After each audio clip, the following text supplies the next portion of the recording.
सभी साथियों को महाशिवरात्रि की बहुत बहुत शुभकामनाएं। महाशिवरात्रि केवल एक पर्व नहीं बल्कि आत्मा और परमात्मा के मिलन की रात मानी जाती है। पृथ्वी पर आध्यात्मिक ऊर्जा चरम पर होती है। मन, शरीर और आत्मा को शुद्ध करने का श्रेष्ठ अवसर मिलता है। शास्त्रों में कहा गया है कि इस रात्रि की गई पूजा हजारों जन्मों के पापों को शांत कर देती है और जो व्यक्ति महाशिवरात्रि की कथा श्रद्धा से सुनता है उसके जीवन के दुख स्वतः शिव के चरणों में समर्पित हो जाते हैं। प्रिय साथियों, कथा को अंत तक अवश्य सुने। यह कथा है उस समय की जब धरती पर धर्म की ज्योत कभी मध्यम होती तो कभी प्रखर, जब मानव का हृदय पीड़ा से भर जाता और उसे कहीं कोई सहारा न मिलता। ये गाथा है एक ऐसे ही भक्त की जिसकी भक्ति को संसार ने ठोकर मारी पर महादेव ने अपने हृदय से लगाया। हाय रे दुर्भाग्य! वो जिस दिन की प्रतीक्षा में सारा संसार हर्षोल्लास से डूबा था। मंदिरों में घंटों का निनाद गूंज रहा था। धूप, दीप और नैवेद्य की सुगंध से वातावरण पवित्र हो उठा था। उसी दिन दीनबंधु नामक एक प्राणी अपने जीवन के सबसे गहरे अंधकार में डूबा था। महाशिवरात्रि का पावन पर्व, पर दीनबंधु के लिए यह पर्व नहीं, उसके टूटे हुए हृदय पर एक और घाव था। वो दीन था, अनाथ था और था अत्यंत गरीब। उसके पास न फूल थे, न दूध, न बेलपत्र, न कोई धतूरा। उसके पास थी तो बस एक कांपती हुई आत्मा, एक फटा हुआ हृदय और आंखों में उमड़ते खारे आंसुओं का अथाह सागर। उसका नाम दीनबंधु था, पर उसका न कोई बंधु था न कोई सहारा। गांव के बाहर एक टूटी फूटी झोपड़ी में वो अकेला रहता जो शायद ही उसे तूफानों से बचा पाती। भूख उसकी नित्य सहचरी थी और अपमान उसके जीवन का दूसरा नाम। गांव में जब भी कोई पर्व आता लोग उसे और धिक्कारते। अरे, ये अपशकुनी कहाँ से आ गया? कोई चिल्लाता, हटो हटो, इसकी काली सूरत देख ली तो दिन बिगड़ जाएगा। कोई दुकान वाला उसे अपने पास भटकने भी नहीं देता। उसके शरीर पर मैले कुचैले फटे पुराने वस्त्र थे जो शायद ही उसके तन को ढक पाते थे। बाल बिखरे हुए, आंखें धसी हुई और चेहरा भूख व पीड़ा से झुर्रीदार। एक बार की बात है, गांव के मुखिया के घर विवाह था। दीनबंधु ये सोचकर कि शायद आज उसे कोई एक निवाला दे दे, हिम्मत करके उस घर के आंगन के बाहर जा खड़ा हुआ। उसकी आंखों में आशा की एक हल्की सी किरण थी, पर मुखिया के बेटे ने उसे देखते ही एक लकड़ी उठाई और जोर से चिल्लाया, भाग जा यहाँ से मनहूस, तेरी वजह से हमारा शुभ कार्य बिगड़ जाएगा। हट जा, नहीं तो हड्डी पसली एक कर दूंगा। लकड़ी की मार उसके दुबले पतले शरीर पर पड़ी और वह दर्द से कराहता हुआ, डगमगाता हुआ वहां से दूर भागा। उसकी आंखों से आंसू नहीं मानो रक्त की बूंदें निकल रही थी। वो दिन था जब उसने सोचा, क्या मेरा जन्म केवल मार खाने और धिक्कारे जाने के लिए हुआ है? क्या इस संसार में कोई नहीं जो मुझे अपना कहे? एक अन्य अवसर पर वो बहुत भूखा था। एक मंदिर के पास प्रसाद बट रहा था। उसने सोचा, महादेव के द्वार पर तो कोई भूखा नहीं रहता। वो धीरे धीरे मंदिर की सीढ़ियां चढ़ने लगा। जैसे ही वो प्रसाद के पात्र के पास पहुंचा, एक पंडित जी ने उसे देखा और क्रोधित होकर बोले, खबरदार, तू यहाँ कैसे आ गया? तू तो नीच जाति का है, अपवित्र है। मेरे प्रसाद को भ्रष्ट मत कर। और उन्होंने एक लाठी उठाई, भाग जा, नहीं तो मार मार कर तेरा कचूमर निकाल दूंगा। दीनबंधु की आंखों में एक बार फिर अपमान के आंसू तैर गए। उसका हृदय चीत्कार कर उठा, महादेव, क्या तेरे दरबार में भी मेरे लिए कोई जगह नहीं? क्या मेरी भूख, मेरी पीड़ा, मेरी भक्ति सब व्यर्थ है? वो बिना प्रसाद लिए सिर झुकाए उस पवित्र स्थान से भी दुत्कार कर भगा दिया गया। उसके मन में हजारों प्रश्न उठते जिनका कोई उत्तर न था। उसका मन एक टूटा हुआ शीशा था जिसमें हर दिन अपमान और उपेक्षा की चोट से और दरारें पड़ती जा रही थी। उसका भाग्य उसे हर जगह से ठुकरा देता। वो काम मांगने जाता तो लोग उसे अकर्मण्य, चोर और नीच कहकर भगा देते। कभी कभी तो लोग उसे बेवजह पीट देते, सिर्फ इसलिए कि वो गरीब था, अकेला था और कोई उसका पूछने वाला नहीं था। वो अक्सर रात के अंधेरे में अपनी झोपड़ी के बाहर बैठकर रोता रहता, हे महादेव, तूने मुझे क्यों बनाया? क्यों दिया मुझे यह जीवन जिसमें केवल पीड़ा और अपमान भरा है? क्या मेरा कोई अपराध है? क्या मैं तुझसे इतना भी नहीं मांग सकता कि एक पल के लिए ये दुख थम जाए? उसके आंसू, उसकी आहें, उसकी चीखें सब उस वीरान रात की हवा में विलीन हो जाती। कोई सुनने वाला ना होता। और आज महाशिवरात्रि थी। गांव के मंदिर से भजन कीर्तन की ध्वनि आ रही थी। लोग नए वस्त्र पहने हाथों में पूजा के थाल लिए मंदिर की ओर जा रहे थे। दीनबंधु अपनी जीर्ण शीर्ण झोपड़ी में बैठा बाहर चमकते दीपों और मंत्रोच्चार की ध्वनि को सुन रहा था। उसके हृदय में एक अजीब सी कसक उठ रही थी। सबके पास कुछ है अर्पित करने को, फूल, दूध, फल। मेरे पास क्या है? मेरा तो ये टूटा हुआ मन ही मेरा सब कुछ है। उसके मन में एक विचार कौंधा, आज तो महादेव का महापर्व है। क्या आज भी वे मुझे अपने द्वार से धिक्कार देंगे? नहीं, आज मैं जाऊंगा, चाहे कुछ भी हो जाए। मैं अपने महादेव के सामने जाकर अपनी व्यथा कहूंगा। उसने अपने फटे पुराने कपड़े कसे, जो पहले से ही तार तार थे। उसके पैर लड़खड़ा रहे थे, पेट में भूख की आग जल रही थी, पर उसके हृदय में एक अजीब सी शक्ति उमड़ रही थी, शिव के प्रति अनन्य भक्ति की शक्ति। वो धीरे धीरे कांपते कदमों से गांव के मुख्य शिवालय की ओर बढ़ा। रास्ते में कई लोगों ने उसे देखा, किसी ने मुंह फेर लिया, किसी ने भाग यहाँ से कहकर डांट दिया, पर दीनबंधु ने किसी की ओर नहीं देखा। उसकी आंखों में केवल मंदिर का शिव शिखर था। जैसे तैसे वो मंदिर के गर्भगृह तक पहुंचा। अंदर उत्सव का माहौल था, भक्तों की भीड़ थी। कोई दूध चढ़ा रहा था, कोई जल, कोई बेलपत्र। पंडित जी ऊंचे स्वर में मंत्रोच्चार कर रहे थे। दीनबंधु एक कोने में भीड़ से दूर शिवलिंग के ठीक सामने घुटनों के बल बैठ गया। वो इतना थक चुका था, इतना टूट चुका था कि उसके पास कुछ कहने की शक्ति ही नहीं थी। उसके पास न फूल थे, न दूध, सिर्फ टूटा हुआ मन और सच्चे आंसू। उसकी आंखें शिवलिंग पर टिकी थीं। धीरे धीरे उसकी आंखों से आंसुओं की धारा बह निकली, पहले धीमी फिर तीव्र। वे आंसू उसके गालों से होते हुए उसकी दाढ़ी में और फिर मिट्टी पर गिरने लगे। वो सिसकने लगा। उसकी सिसकियां धीरे धीरे रुदन में बदल गईं। वो फूट फूट कर रोने लगा। अपनी सारी पीड़ा, सारा अपमान, सारा दुख उन आंसुओं में घोलकर शिवलिंग के चरणों में अर्पित कर रहा था। उसके होंठ कुछ कह नहीं रहे थे, पर उसका हृदय चीत्कार कर रहा था, हे मेरे महादेव, हे मेरे नाथ, तू जानता है मेरे पास कुछ नहीं है। आज मेरे ये आंसू ही मेरा अभिषेक है। मेरा ये टूटा हुआ मन ही मेरा बेलपत्र है। मेरी यह करुणा ही मेरा पुष्प है। स्वीकार करो मेरे प्रभु, मेरी इस अभागी आत्मा को स्वीकार करो। वो बिना किसी संकोच के, बिना किसी भय के अपनी सारी वेदना उस पवित्र शिवलिंग के सामने उड़ेल रहा था। उसका शरीर कांप रहा था, हृदय फट रहा था। उस क्षण उसे संसार की कोई सुध नहीं थी, बस उसका महादेव था और उसकी अनकही पीड़ा।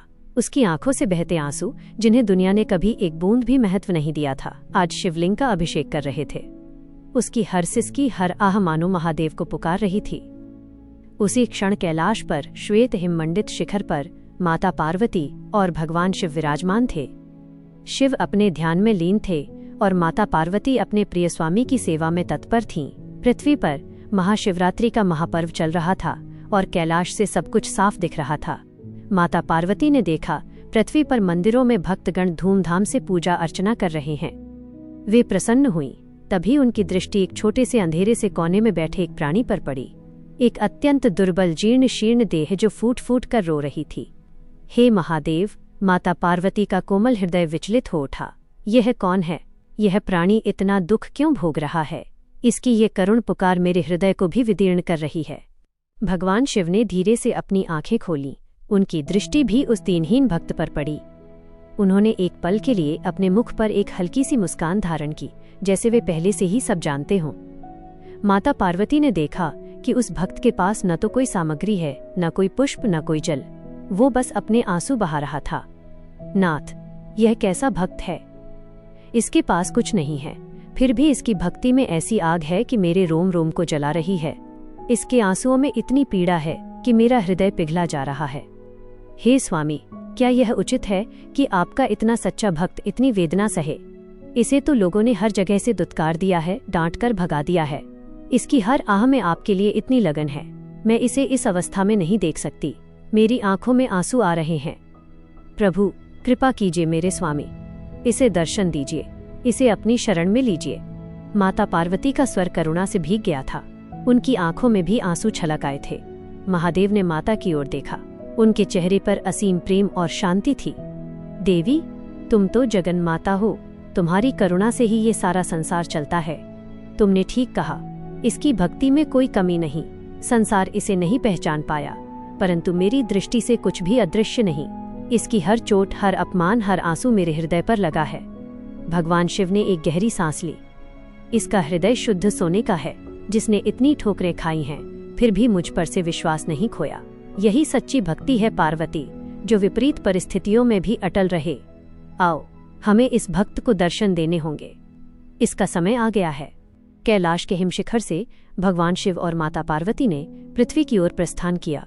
उनकी उपस्थिति से वातावरण में एक अद्भुत ऊर्जा का संचार हुआ। मंदिर में जहां दीनबंधु रो रहा था, वहां एक क्षण के लिए सन्नाटा छा गया। दीपों की लौ और प्रज्वलित हो उठी और हवा में एक अनुपम सुगंध भर गई, जो किसी फूल की नहीं बल्कि दिव्यता की थी। दीनबंधु, जो अभी भी अपने आंसुओं में डूबा था, उसने महसूस किया कि उसके चारों ओर एक अद्भुत शीतलता और शांति छा गई है। उसकी रुदन मंद पड़ गई और उसने धीरे से अपनी आंखें खोली। उसने देखा उसके ठीक सामने जहां शिवलिंग था वहां एक अलौकिक प्रकाश फैल रहा था। उस प्रकाश के मध्य उसने 2 दिव्य आकृतियां देखीं। एक थे शंख के समान गौर वर्ण वाले, त्रिशूलधारी, जटाजूट में गंगा को धारण किए, चंद्रकला से सुशोभित, नीलकंठ, मृगछाला धारण किए योगेश्वर भगवान शिव और उनके वाम भाग में सौंदर्य और करुणा की प्रतिमूर्ति, आभूषणों से सुसज्जित, कमल के समान नेत्रों वाली साक्षात आदिशक्ति माता पार्वती। उनके मुखमंडल पर दिव्य तेज था। उनकी मुस्कान में ब्रह्मांड का सार समाया हुआ था। दीनबंधु की आंखों में यह अद्भुत दृश्य देखकर पहले तो अविश्वास कौंधा। क्या यह स्वप्न है? क्या भूख और पीड़ा से उसका मन भ्रमित हो गया है? उसने अपनी आंखें मली, पर वे दिव्य रूप ज्यों के त्यों खड़े थे। उसके हृदय की धड़कनें तेज हो गईं। उसके पूरे शरीर में एक अद्भुत ऊर्जा का संचार हुआ, जैसे वर्षों की थकावट, पीड़ा और अपमान एक पल में ही धुल गए हों। उसने देखा भगवान शिव के नेत्रों में उसके लिए असीम करुणा थी और माता पार्वती की आंखों में ममता की एक अद्भुत धारा बह रही थी। वो कांप उठा। उसके होंठ खुले पर एक शब्द भी नहीं निकला। वो अपने घुटनों पर ही था और फिर धीरे धीरे उसने अपने आप को भूमि पर गिरा दिया, दंडवत प्रणाम करने के लिए। उसकी आंखों से अब आंसू नहीं बल्कि आनंद और कृतज्ञता के अश्रु बह रहे थे। उसके जीवन में पहली बार किसी ने उसे सम्मान दिया था, किसी ने उसकी पीड़ा को समझा था। उसके आराध्य स्वयं उसके सामने खड़े थे। भगवान शिव ने अपने एक हाथ से आशीर्वाद की मुद्रा बनाई और उनकी गंभीर शांत वाणी वातावरण में गूंज उठी, जिसने दीनबंधु के हृदय को भीतर तक छू लिया। उठो मेरे भक्त दीनबंधु, तुमने अपनी भक्ति से आज कैलाश को भी हिला दिया है। तुम्हारे आंसुओं में जो शुद्धता है, जो सत्यता है, वो संसार के किसी भी चढ़ावे से कहीं अधिक मूल्यवान है। संसार ने तुम्हें दुत्कारा, तुम्हें अपमानित किया, पर तुमने मुझ पर से विश्वास नहीं खोया। तुम्हारी यही अटल श्रद्धा, यही अटूट प्रेम मेरी सबसे प्रिय पूजा है। माता पार्वती ने भी अपनी मृदु वाणी में कहा, पुत्र, तुम्हारी पीड़ा ने मेरा हृदय विदीर्ण कर दिया था। तुम्हारे हर आंसू में मैंने स्वयं को देखा है। आज से तुम्हारे सारे दुख समाप्त होते हैं। तुम्हारी भक्ति के बल पर तुम्हें वो सब मिलेगा जो तुमने कभी सोचा भी न होगा। दीनबंधु ने धीरे धीरे अपना सिर उठाया। उसकी आंखों में अभी भी अविश्वास और आनंद का मिश्रण था। उसने देखा उसके पैरों के पास जहां वो लेटा था एक अद्भुत प्रकाश फैल रहा था और उसकी देह की सारी थकावट, सारी दुर्बलता जैसे लुप्त हो रही थी। उसका फटा हुआ हृदय अब जुड़ चुका था। उसके सारे दुख, सारे घाव भगवान के एक वचन से भर चुके थे। उसके मुख से केवल एक शब्द निकला, महादेव, और वो फिर से उनके चरणों में नतमस्तक हो गया। भगवान शिव ने उसके सिर पर अपना वरद हस्त रखा। दीनबंधु, तुम्हारी शुद्ध भक्ति ने तुम्हें वह ज्ञान दिया है जो बड़े बड़े तपस्वियों को भी दुर्लभ है। तुम आज से केवल दीनबंधु नहीं बल्कि ज्ञान बंधु कहलाओगे। तुम्हारी वाणी में सत्य होगा, तुम्हारे हृदय में प्रेम होगा और तुम्हारा जीवन संसार के लिए एक मार्गदर्शक बनेगा। तुम्हारी दरिद्रता का अंत होता है, पर यह मत भूलना कि सच्ची संपत्ति ज्ञान और भक्ति ही है। जैसे ही महादेव और माता पार्वती ने यह वरदान दिया, दीनबंधु के शरीर में एक अद्भुत परिवर्तन आया। उसके मैले कुचैले वस्त्र स्वयं ही शुद्ध और स्वच्छ हो गए। उसका शरीर जो दुर्बल और जीर्ण था, अब तेज और कांति से चमकने लगा। उसकी आंखों में एक नई चमक थी, उसके मुख पर एक अद्भुत शांति। वो उठ खड़ा हुआ। उसके चारों ओर खड़े अन्य भक्तगण जो इस अद्भुत दृश्य के साक्षी बने थे, स्तब्ध थे।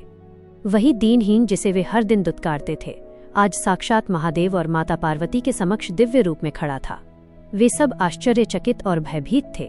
कई लोगों ने अपनी गलतियों का प्रायश्चित करने के लिए उसके चरणों में गिरने का प्रयास किया, पर दीनबंधु ने उन्हें रोक दिया। दीनबंधु ने मुड़कर उन लोगों की ओर देखा जिन्होंने उसे कभी ताना मारा था, डंडे से भगाया था। उसकी आंखों में न क्रोध था न प्रतिशोध, केवल असीम करुणा थी। उसने हाथ जोड़कर कहा, मेरे बंधुओं, आप सब ने जो कुछ भी किया वो केवल आपकी अज्ञानता के कारण था। मैं आप सब से क्षमा मांगता हूँ यदि मेरी उपस्थिति से आपको कभी कोई कष्ट हुआ हो। उसकी वाणी में ऐसी विनम्रता और दिव्यता थी कि सुनने वाले मंत्रमुग्ध हो गए। भगवान शिव और माता पार्वती अपने भक्त को आशीर्वाद देकर धीरे धीरे उस दिव्य प्रकाश में विलीन हो गए। पर दीनबंधु का जीवन हमेशा के लिए बदल चुका था। वो अब न दीन था न ही अनाथ। उसने ज्ञान बंधु के नाम से अपना नया जीवन प्रारंभ किया।